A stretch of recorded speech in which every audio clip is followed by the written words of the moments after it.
श्री हरि। प्यारे मित्रों, जीव और ब्रह्म की एकता का विश्लेषण। जीव और ब्रह्म की एकता का विश्लेषण करते हुए गंगा तट पर बैठे हुए एक तत्वदर्शी कह रहे थे कि जीव ईश्वर का ही अंश है।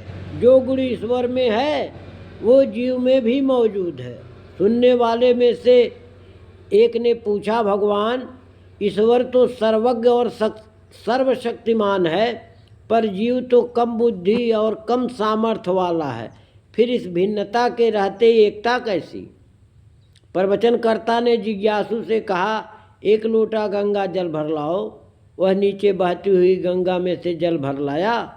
उससे पूछा गया, गंगा जल और इस लोटे के जल में कोई तो नहीं अंतर है? जिज्ञासु ने कहा, नहीं। तत्वदर्शी ने कहा, सामने गंगा जल में नाव चल रही है, एक नाव इस लोटे के जल में भी चढ़ाओ। जिज्ञासु ने कहा, लोटा छोटा है, इसमें थोड़ा सा जल है, इतने में भला नाव कैसे चलेगी? प्रवचनकर्ता ने गंभीर होकर कहा, प्रिय, जीव एक छोटे दायरे में सीमाबद्ध होने के कारण लोटे के जल के समान छोटा और अशक्त बना हुआ है। यदि यह जल पुनः गंगा में लौटा दिया जाए तो उस पर नाव चलने लगेगी।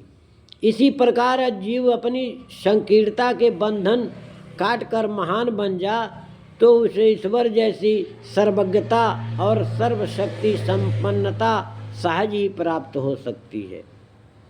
प्यारे मित्रों, तुलसीदास ने भी कहा कि परवश जीव स्वयं भगवंता, जीव अनेक एक से एकंता। खुश रहिए, मस्त रहिए, व्यस्त रहिए। मिलते हैं फिर अगली वीडियो में।